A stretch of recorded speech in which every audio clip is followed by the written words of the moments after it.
অসম চৰকাৰে আমাৰ প্ৰাদেশিক মহাবিদ্যালয়সমূহ একত্ৰীকৰণৰ নামত বন্ধ কৰি দিবৰ কাৰণে এতিয়া গভীৰ ষড়যন্ত্ৰত লিপ্ত হৈছে আৰু তাৰ প্ৰতিবাদত আমি ছাত্ৰ মুক্তি সংগ্ৰাম সমিতিয়ে আজি স্পষ্ট ৰূপত ঘোষণা কৰিছো যে কোনো কাৰণতে ৰাইজৰ শ্ৰমৰ বিনিময়ত গঢ় লৈ উঠা যি আমাৰ প্ৰাদেশিকগত যি ৰাজহুৱা খণ্ড মহাবিদ্যালয় আছে এই মহাবিদ্যালয়সমূহ বন্ধ কৰিবলৈ দিয়া নহব। আমাৰ স্পষ্ট কথা, এই বিজেপি চৰকাৰখনে শিক্ষা গেৰুৱাকৰণ কৰিব খুজিছে, শিক্ষা বাণিজ্যিকৰণ কৰিব খুজিছে আৰু শিক্ষা ব্যক্তিগতকৰণ কৰিব খুজিছে। যি সময়ত অসমৰ মাননীয় মুখ্যমন্ত্ৰী ডক্টৰ হিমন্ত বিশ্ব শৰ্মা ডাঙৰীয়াৰ পত্নীয়ে এইখন অসমত ব্যক্তিগত শিক্ষা অনুষ্ঠান তেখেতে জন্ম দিয়ে, সেইখন অসমত এতিয়া চৰকাৰী খণ্ড শিক্ষানুষ্ঠানসমূহ দিনক দিনে এলাগী হৈ পৰিছে। গতিকে আমি ক'ব খুজিছো যে কেৱল চৰকাৰৰ অমনোযোগিতাৰ কাৰণে আমাৰ ৰাজহুৱা খণ্ডৰ শিক্ষা ব্যৱস্থাটো ধ্বংস দিশে গতি কৰিছে। চৰকাৰে আমাৰ ৰাজহুৱা খণ্ডৰ শিক্ষা ব্যৱস্থাত যি সঠিক পৰিমাণৰ আন্তঃগাঁথনি তেখেতলোকে গঢ় দিব লাগিছিল বা যি শৈক্ষিক পৰিৱেশ গঢ় দিব লাগিছিল, এই পৰিৱেশ গঢ় নিদিয়াৰ কাৰণে এতিয়া প্ৰতিদিনে আমাৰ ৰাজহুৱা খণ্ডৰ শিক্ষা ব্যৱস্থাটো মৃত্যুৰ দিশে গতি কৰিছে। আমাৰ বহু এনেকুৱা শিক্ষা অনুষ্ঠান আছে যি শিক্ষা অনুষ্ঠান কেৱল কলধূপকৈ জীয়াই আছে। গতিকে আমি চৰকাৰক দাবী উত্থাপন কৰিব খুজিছো যে তেখেতলোকে যি ঘোষণা কৰিছে যে আমাৰ ৰাজহুৱা খণ্ড যি প্ৰাদেশিকগত যি মহাবিদ্যালয় আছে এই মহাবিদ্যালয়সমূহ প্ৰথমতে ডিপাৰ্টমেণ্ট ৱাইজত তেখেতলোকে একত্ৰীকৰণ কৰিব, তাৰ পৰৱৰ্তী সময়ত মহাবিদ্যালয়সমূহ একত্ৰীকৰণ কৰিব। গতিকে এই কাৰ্য আমি কোনো কাৰণতে মানি নলওঁ। আমাৰ যি ৰাজহুৱা খণ্ড শিক্ষা ব্যৱস্থা আছে এই শিক্ষা ব্যৱস্থা আমি জীয়াই ৰাখিব লাগিব। আমি অসমৰ ছাত্ৰ সমাজক আমি আহ্বান জনাইছো, আমি মহাবিদ্যালয়সমূহৰ যি পৰিচালনা সমিতি আছে বা আমাৰ ছাত্ৰ ছাত্ৰীসকলৰ যি অভিভাৱক আছে সকলোকে আমি ছাত্ৰ মুক্তি সংগ্ৰাম সমিতিৰ তৰফৰ পৰা আহ্বান জনাইছো, আপোনালোকে আপোনালোকৰ অঞ্চলৰ যদি শিক্ষা অনুষ্ঠানখন এই বিজেপি চৰকাৰে বন্ধ কৰি দিব খুজিছে বা একত্ৰীকৰণ কৰিব খুজিছে, ইয়াৰ বিৰুদ্ধে আপোনালোকে প্ৰতিবাদ কৰক, ইয়াৰ বিৰুদ্ধে আপোনালোকে মাত মাতক। সময় থাকোঁতে যদি আপোনালোকে মাত নামাতে তেতিয়াহ'লে এই বিজেপি চৰকাৰখনে আমাৰ যি ৰাজহুৱা খণ্ডৰ শিক্ষা ব্যৱস্থা আছে এই ব্যৱস্থাটো সম্পূৰ্ণ ব্যক্তিগতকৰণ কৰিব, বাণিজ্যিকৰণ কৰিব।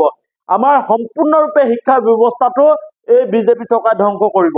আপোনালোকে জানে যে এই বিজেপি চৰকাৰখনে কোনোদিনে শিক্ষাৰ ক্ষেত্ৰত তেখেতলোকে যি আমাৰ ৰাজহুৱা যি ধন ব্যয় কৰিব লাগিছিল এই ধন এতিয়া ব্যয় নকৰে। আমাৰ ৰাজ্যত এতিয়া মুখ্যমন্ত্ৰী পত্নীয়ে ব্যক্তিগত শিক্ষানুষ্ঠান খোলে।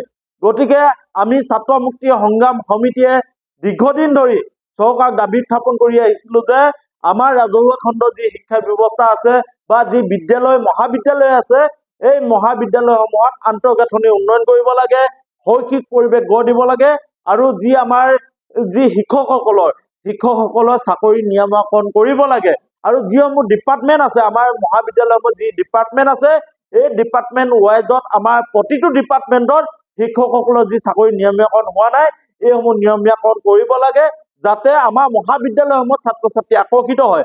কিন্তু চৰকাৰে কৌশলগতভাৱে আমাৰ মহাবিদ্যালয়ৰ যি শিক্ষক আছে শিক্ষকসকলৰ চাকৰি নিয়মীয়াকৰণ নকৰে, যাৰ ফলত আমাৰ দৈনিক ছাত্ৰ ছাত্ৰীসকল মহাবিদ্যালয়সমূহৰ প্ৰতি আমাৰ আকৰ্ষিত হোৱাৰ বিপৰীতে তেখেতলোকে ব্যক্তিগত খণ্ডৰ প্ৰতি আকৰ্ষিত হ'ল। চৰকাৰে অতি কৌশলে এতিয়া যিসমূহ মহাবিদ্যালয় 500তকৈ তলৰ ছাত্ৰ ছাত্ৰী আছে সেই মহাবিদ্যালয়সমূহ একত্ৰীকৰণ কৰিব খুজিছে। এয়া ষড়যন্ত্ৰ, এয়া আমাৰ ৰাজহুৱা শিক্ষা ব্যৱস্থা চিৰদিনৰ কাৰণে পংগু কৰি দিয়া এক গভীৰ ষড়যন্ত্ৰ। গতিকে আমি ছাত্ৰ মুক্তি সংগ্ৰামীয়ে ক'ব খুজিছো যে এই ষড়যন্ত্ৰ নচলিব। আমাৰ শিক্ষা ব্যৱস্থা ধ্বংস কৰা যি ষড়যন্ত্ৰ ইয়াৰ বিৰুদ্ধে আমাৰ ছাত্ৰ সমাজে প্ৰতিবাদ কৰিব, ইয়াৰ বিৰুদ্ধে আমাৰ ছাত্ৰ ছাত্ৰীসকলৰ অভিভাৱকসকলে প্ৰতিবাদ কৰিব, বিদ্যালয়সমূহৰ পৰিচালনা সমিতিয়ে প্ৰতিবাদ কৰিব। কাৰণ বিদ্যালয়সমূহ কোনো বিজেপি চৰকাৰে গঢ় দিয়া নাছিল, আমাৰ যি মহাবিদ্যালয়সমূহ বিজেপি চৰকাৰে গঢ় দিয়া নাছিল। কঠোৰ শ্ৰমৰ বিনিময়ত ৰাইজৰ প্ৰচেষ্টাত এই যি আমাৰ মহাবিদ্যালয় বা বিদ্যালয়সমূহ গঢ় লৈ উঠিছিল। কিন্তু বিজেপি চৰকাৰে শাসনলৈ অহাৰ পিছত আমাৰ ডাক্তৰ ৰণোজ পেগু ডাঙৰীয়াই শিক্ষামন্ত্ৰীৰ দায়িত্ব গ্ৰহণ কৰাৰ পিছতে তেখেতলোকে অতি ষড়যন্ত্ৰমূলকভাৱে আমাৰ শিক্ষা ব্যৱস্থাটো ধ্বংস দিশে গতি কৰিছে। গতিকে আমাৰ ছাত্ৰ মুক্তি সংগ্ৰামীয়ে ক'ব খুজিছো যে প্ৰথমে চৰকাৰে আমাৰ যি ৰাজহুৱা খণ্ডৰ শিক্ষা ব্যৱস্থা আছে এই ব্যৱস্থাটো উন্নতিকৰণ কৰক, আমাৰ মহাবিদ্যালয়সমূহৰ আন্তঃগাঁথনি তেখেতলোকে গুৰুত্ব দিয়ক, তাত শৈক্ষিক পৰিৱেশ গঢ় দিয়ক, ডিপাৰ্টমেণ্ট ৱাইজত শিক্ষক দিয়ক, তেতিয়া চাব আমাৰ মহাবিদ্যালয়সমূহত ছাত্ৰ ছাত্ৰীৰ সংখ্যা বাঢ়িব। কিন্তু এতিয়া চৰকাৰে আমাৰ ধেমাজি জিলা বিশেষকৈ চিচি বগাঁও মহাবিদ্যালয়, জীয়াঢল মহাবিদ্যালয় আৰু ধেমাজি গাৰ্লছ কলেজ বা ছোৱালী যি মহাবিদ্যালয় আছে এই মহাবিদ্যালয়সমূহ একত্ৰীকৰণ কৰিব খুজে। প্ৰথমে ডিপাৰ্টমেণ্ট ৱাইজত একত্ৰীকৰণ কৰিব আৰু শেষলৈ এই মহাবিদ্যালয়সমূহ একত্ৰীকৰণ কৰিব। এতিয়া কথা হ'ল কি, আমাৰ বৃহত্তৰ চিচিবঙা অঞ্চলত আমাৰ এখনেই অগ্ৰণী শিক্ষানুষ্ঠান চিচিবঙা মহাবিদ্যালয় আছে আৰু এই মহাবিদ্যালয়খন যদি বিজেপি চৰকাৰে বন্ধ কৰি দিয়ে তেতিয়াহ'লে আমাৰ চিচিবঙাৰ ওচৰে পাজৰে থকা যিসমূহ দুখীয়া ঘৰৰ ছাত্ৰ ছাত্ৰী আছে এওঁলোকে কি কৰিব, ক'ত পঢ়িব? ইয়াৰ পৰাতো 30 কিলোমিটাৰ দূৰত গৈ ধেমাজিতো পঢ়িব নোৱাৰে, চিলাপথাৰত গৈতো পঢ়িব নোৱাৰে। তেখেতলোকে আমাৰ চিচিবঙা মহাবিদ্যালয়তে পঢ়ি তেখেতলোকে নিজৰ জীৱনৰ যি দেওনা এই দেওনা পাৰ কৰিব খোজে। কিন্তু এই মহাবিদ্যালয়খনে যদি বন্ধ কৰি দিয়ে তেতিয়াহ'লে আমাৰ ছাত্ৰ ছাত্ৰীৰ ভৱিষ্যত কি হ'ব, বৃহত্তৰ চিচিবঙা অঞ্চলৰ ভৱিষ্যত কি হ'ব? এতিয়া যিহেতু বিজেপি চৰকাৰে আমাৰ চিচিবঙাত নতুনকৈ উপজিলা ঘোষণা কৰিছে, সমষ্টি দিছে, তাৰপিছত যদি চিচিবঙা অঞ্চলৰ পৰা অফিচ কাছাৰীসমূহ নিব খোজাকৈ যদি মহাবিদ্যালয়খনলৈ লৈ যোৱা হয় ভৱিষ্যতলৈ চিচিবঙাত কি থাকিব? চিচিবঙাৰ বিৰুদ্ধে গভীৰ ষড়যন্ত্ৰ ৰচনা হৈছে নেকি?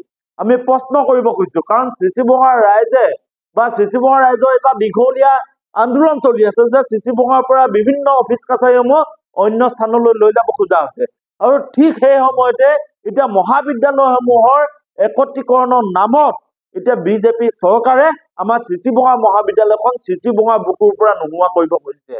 গতিকে এয়া দুখৰ কথা, পৰিতাপৰ কথা। আমি ক'ব খুজিছো যে আপোনালোকে নিলখ অঞ্চলৰ ছাত্ৰ ছাত্ৰীক সোধক, যি ছাত্ৰ ছাত্ৰী আহি চিচিবঙাত পঢ়ে সেই ছাত্ৰ ছাত্ৰীয়ে কেনেকৈ আহি ইয়াত পঢ়ে।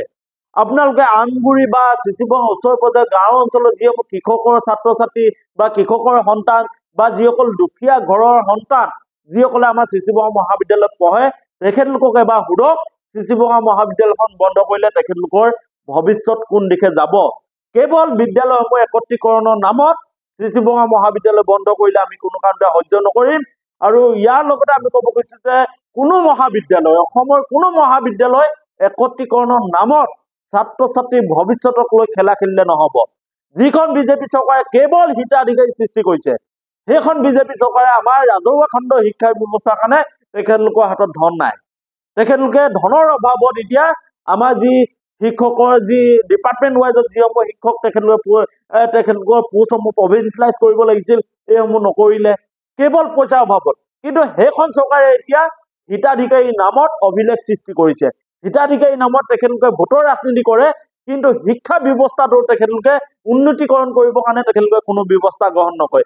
কাৰণ এই চৰকাৰে এতিয়া আমাৰ নতুন প্ৰজন্মক শিক্ষিত কৰিব খোজা নাই, হিতাধিকাৰী সজাব খুজিছে।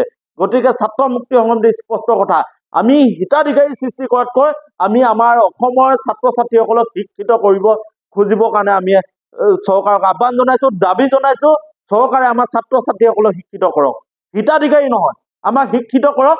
আমি নিজে নিজৰ ভৰিৰ ওপৰত থিয় দি আমি উপাৰ্জন কৰিম। চৰকাৰৰ যি হিতাধিকাৰী আঁচনি এই আঁচনি বন্ধ কৰি হলেও আমাৰ যি ৰাজহুৱা খণ্ডৰ শিক্ষা ব্যৱস্থা আছে এই শিক্ষা ব্যৱস্থা জীয়াই তুলিব লাগিব। বণিক গোষ্ঠীৰ স্বাৰ্থত, কোনোবা ব্যক্তিগত শিক্ষানুষ্ঠানৰ স্বাৰ্থত আমাৰ চৰকাৰী যি শিক্ষা ব্যৱস্থা আছে এই ব্যৱস্থা বন্ধ কৰিলে নহ'ব।